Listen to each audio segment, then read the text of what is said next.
What's up, guys? Okay, here's one more thing that I want to draw our attention to.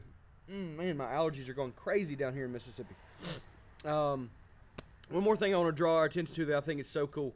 As we're studying through this Through the Night series, particularly in John 13 and 14. So, John 13 picks up, Jesus and his boys are eating the Last Supper together. They're eating the Passover meal together on Thursday night. And then they will leave.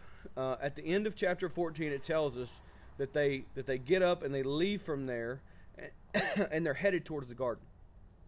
Well, before they do that, what we know was typical and quite traditional that all these families would do when they're celebrating Passover is that they would either recite or sing the Egyptian Hallel. So the Egyptian Hallel is Psalm 113 through 118. And it is psalms, hallelujah, praise psalms that are referencing what God has done in Egypt, looking back on God's deliverance from Egypt. This is part of Passover. By this point in history, the point for Jesus and his boys, this is what they would have done. And not just Jesus, but for all of the families in Jerusalem right now that are celebrating Passover, this is what they would have done. And this is crazy to me. So you ought to read sometime this week. Really, this week you ought to read. I want you to camp out in John 13 and 14 and read it. Meditate on it. There's so much to learn and to glean from these couple of chapters, what Jesus teaches them through during the meal. But here's one more nugget. So Psalm 118. They would have read or recited or sung the Egyptian Hallel. The Egyptian Hallel ends with Psalm 118. So you get this picture.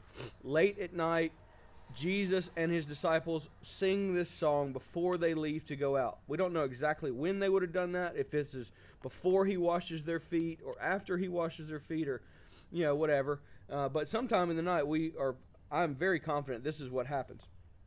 So you need to read Psalm 118, especially with this in mind. With Jesus leaves here on Thursday night, he walks a little bit, he makes his way to the garden, he's betrayed in the garden, he's arrested in the garden. Through the night, he is on trial and beaten, and he will be crucified on Friday. And so they're singing this on Thursday night, late at night. Psalm 118, the whole thing is good, particularly verses 22 through 24 says this: the stone that the builders rejected has become the cornerstone. This is the Lord's doing. It's marvelous in our eyes. This is the day that the Lord has made.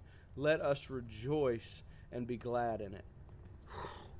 What a picture. Jesus on Thursday night is about to walk. He's about to walk out of the upper room to the garden and ultimately to the cross. And what he sings, and all of Israel sings on Thursday night, is, this is the day that the Lord has made. Let us rejoice and be glad in it. We ought not read Psalm 118 without thinking about that, and we ought not read John 13 without thinking about Psalm 118. It's so good when you see this in context and you see it all together, the way it fits together. It builds a fuller picture in your mind, and that helps. It helps lead you to worship. It helps you understand. It helps your children understand. It fosters, it builds up more confidence in the faith. So anyway, hope you're doing well. Keep studying. Read.